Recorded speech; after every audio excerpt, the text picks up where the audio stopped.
السوشيال ميديا دلوقتي مقسومة نصين بسبب ماتش مصر والسنغال. ناس شايفة ان ما كانش عندك حاجة تعملها احسن من اللي اتعمل، وناس شايفة انه لا، انت كان المفروض تنزل تهاجم وتنزل بشراسة وتنزل تاخد بطارك من المنتخب اللي طلعك مرتين قبل كده. وقبل ما اقول لك رأيي، انا النهاردة ما بتكلمش ورايا شاشة، ما فيش حاجة احللها، لان احنا اول كورنر في الدقيقة 84 واول شوطة شوطناها على الجون في الدقيقة 94 من عمر مرموش. فمن ناحيتنا احنا ما عندناش حاجة احللها، فلو كنت اقعد احلل كنت هحلل حالات السنغال بس. لعيبه السنغال كانت بتلعب مرتاحه انها مش هيجي فيها جون. لعيبه السنغال كانت احنا مقفلين عليها كويس، ما عملوش خطوره كتير على الجون بتاعنا، ولكن اللعيبه بتلعب بمنتهى الاريحيه وبمنتهى الثقه ان هم كده كده مش هيجي فيهم جون. انت مجرد ما بتقطع الكوره بتديها لهم تاني، مجرد ما بتقطع الكوره بتلعب كوره عاليه، طبعا هم بياخدوها. الماتش كان كانه ماتش ملاكمه، واحد بيضرب والتاني بيستقبل، ولكن اللي بيضرب ده عارف ان اللي بيستقبل مش هيحاول حتى يضربه. احنا مفيش اي محاوله مننا اننا نجيب جون. احنا بنلعب الماتش ده عشان ما يجيش فينا جون، لكن مش بنحاول نجيب جون. احنا كنا بنحاول ناخد الماتش لل 120 دقيقه ونلعب ضربات جزاء. ما اعتقدش ان كان في اي سيناريو تاني محطوط غير كده، لان لا يمكن نخطف جون. مدافعين السنغال واقفين صح، كلهم مركزين، مفيش حد بيغلط، فلا يمكن تقدر تخطفهم زي ما عملنا في ماتش كوت ديفوار. ايه الفرق ما بين الماتشين؟ ماتش كوت ديفوار اللعيبه كانت بتندفع اكتر، لعيبه الدفاع بتاعتهم ما كانتش بتركز، فكنا بنقدر نخطفهم بسهوله. ربنا كرمك وخطفت جون في الاول، سهل لك الماتش كتير. في فرق كبير قوي ما بين ان احترم المنافس اللي قدامي واديله حقه واعرف ان في فرق بين امكانياتي وامكانياته والعب على الاساس ده، وفي فرق ما بين اني ابين للفريق اللي قدامي ان انا خايف منه وان انا مش عايز الكوره في رجلي طول الوقت، وطول الوقت عمال اديله الكوره. اللي حصل ده ماتش يكشف ويعري حقيقه الفروقات ما بين اللعيبه بتاعتنا واللعيبه بتاعت السنغال والمغرب والتوب ليفل في افريقيا دلوقتي. احنا فعلا اللعيبه بتاعتنا خايفه ان يبقى في رجلها الكوره، بجد الكوره تحس ان هي قنبله في رجلهم، كل واحد عايز يخلص منها، كل واحد بيطفشها. احنا حتى مش بنحاول نلعب كور عاليه على صلاح ومرموش، احنا بنلعب كور عاليه بلا هدف، ان احنا بس ندي كوره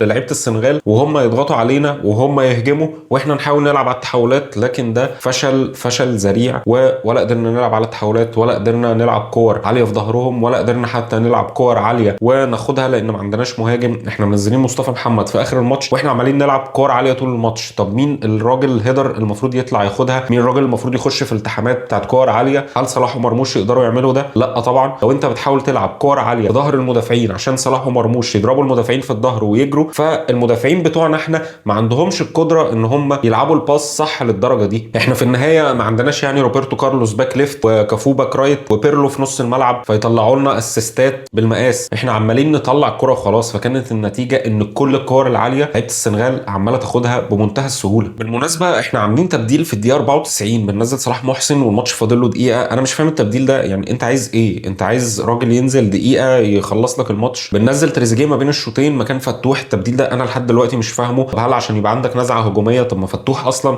احسن واحد في الخط اللي ورا ده ونص الملعب، يعني احسن واحد من مروان عطيه وحمدي فتحي محمد هاني ياسر ابراهيم حسام عبد المجيد رامي ربيعه. فتوح ده احسن واحد بيلعب كره فيهم، احسن واحد عنده نزعه هجوميه. فانت لما نزلت تريزيجيه قللت نفسك دفاعيا، لان اكيد فتوح بيدافع احسن من تريزيجيه. طبعا الكوره في النهايه لعبه جماعيه، لان شايف ناس بتسلط الضوء على محمد صلاح بس وان هو اللي يشيل الليله. صلاح بيقدم واحد من اسوا ماتشات ليه في البطوله، ويمكن اسوا ماتش لصلاح في البطوله دي، ولكن احنا في النهايه مش بنلعب لعبه فرديه يا جماعه، احنا سيستم، واحنا للاسف عمرنا ما كنا فريق سيستم. احنا اتعودنا ان دايما يبقى عندنا السوبر هيرو اللي هيطلع من تحت الارض ينقذنا. في وقت من الاوقات كان صلاح، زمان كان لعيبه كتير قوي، كان محمد زيدان يروح ياخد لك كوره ميته من سونج ويلعبها لابو تريكه وابو تريكه يطلع ينقذك، كان جده ينزل من على الدكه، جده يخلص لك الماتش 1-0 في اخر دقيقه. فاحنا متعودين نشيل الليله للسوبر هيرو اللي عندنا. صلاح قدم ماتش وحش قوي، ولكن ما يقدرش يلام على الماتش كله. في النهايه هو ما استلمش ولا كوره مرتاح، ولا عمر مرموش استلم كوره مرتاح، ولا احنا اصلا كنا عاملين طريقه لعب وبنى. ماتش بجد سيء، والاسوأ من اللي احنا خسرنا ان احنا لعبنا اجلي فوتبول، بجد لعبنا كوره وحشه قوي. بندافع بطريقه كويسه ولكن احنا مبينين للسنغال قوي قد ايه احنا خايفين منهم. بالمناسبه احنا لو عندنا جون اتقل من الشناوي كان ممكن يقدر يشيل الكوره بتاعت الجون دي. هي صعبه بس حتى كان يقدر يعمل عليها تراي. مفيش اي منتخب بيلعب بطريقه دفاعيه يقدر يكسب الا لو هو عنده حارس اسد ورا، حارس تقيل جدا، انت بتبقى متاكد ان هيجي عليه كور صعبه وهيشيلها. هل انت تفتكر خلال الماتش كله كره للسنغال هو بطل يا شناوي او كويس ان لعيبه السنغال ضيعتها بالطريقه دي؟ مفيش. الماتش كله متقفل، الكور اللي كانت بتيجي على الشناوي بسيطه وفي المتناول واي حارس يقدر يمسكها. فالكره الوحيده الخطيره اللي تجيلك تقف تتفرج عليها كده. طب ايه الفرق بينك وبين اي حارس عادي جدا، اي حارس محلي في الدوري المصري. المشكله ان حتى ما فيش بلان بي، يعني حتى لما جه فينا الجون احنا برضو اللعيبه كلها مترصصه قدام، اللعيبه كلها مترصصه ورا، عماله تعلي الكره لقدام، والسنغال تراجعت قفلت كل مداخل اللعب عليه وخلاص. هم خلصوا الماتش تكتيكيا اخر 10 دقائق ربع ساعه، فضلوا واقفين مقفلين سايبين لنا الكوره العبوا بيها براحتكم،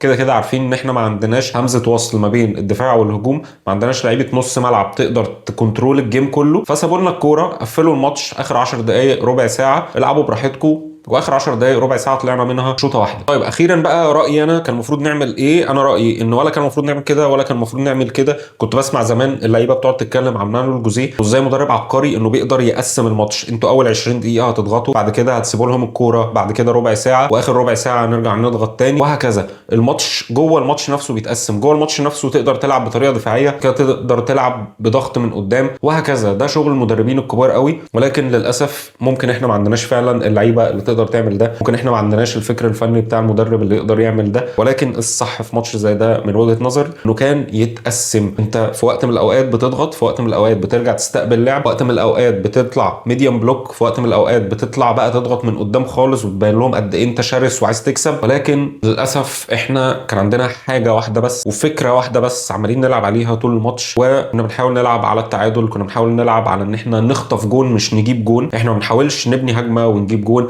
او حتى نلعب كوره عاليه صح فنجيب جون، احنا بنحاول نخطف، احنا بنحاول بالفهلوه كده بتاعت المصريين نجيب جون. ولكن للاسف السيستم بيكسب الفهلوه، السيستم بيكسب الاداء الفردي، السيستم بيكسب صلاح ومرموش اللي احنا عمالين نعتمد عليهم. في النهايه هل فاز من يستحق؟ اكيد. وهنا مش بتكلم عن السنغال بس، بتكلم عن السنغال والمغرب. الفرقتين دول فارقين قوي قوي قوي عن اي فرق في افريقيا، فارقين في المحترفين، فارقين في سيستم اللعب، فارقين في المنتخبات الصغيره اللي لسه طالعه. احنا يا جماعه احنا رابع اعلى معدل اعمار في البطوله بعد انجولا وبعد موزمبيق وفرقه ثالثه برضو كده. يعني احنا كمان سنتين ثلاثه مين اللعيبه اللي هتبقى موجوده عندنا؟ احنا مش عارفين اصلا مين الجيل اللي طالع. اتفرج على فريق المغرب النهارده هو عارف مين الجيل اللي طالع. الفريق اللي كسب كاس العالم ده هو بعد كده اللي هيبتدي يبني عليه، وهو بعد كده اللي هيبقى القوام الاساسي للمنتخب الاول. فرقه السنغال بص على معدل الاعمار بتاعتها، في لعيبه عندها 18 سنه ولعيبه 17 سنه، فرق كبير في التنظيم، فرق كبير في الاكاديميات، فرق كبير في الاهتمام بالناشئين والبنيه التحتيه وحاجات كتير قوي. ولكن منظومه الكره كلها محتاجه تتظبط، والا هنلاقي نفسنا بعد 5-6 سنين حرفيا وضع اسوأ من اللي احنا فيه بكتير. فاخيرا عندنا ماتش نيجيريا، تحديد المركز الثالث والرابع. ما اعتقدش ان في حد متحمس قوي للماتش ده، ما اعتقدش ان في حد فارق له قوي المركز الثالث من الرابع. ولكن اتمنى نقدم اداء كويس، واتمنى حتى لو خسرنا نقدم اداء يشرف ونطلع من الماتش ده مرفوعين الراس، مش زي ماتش السنغال.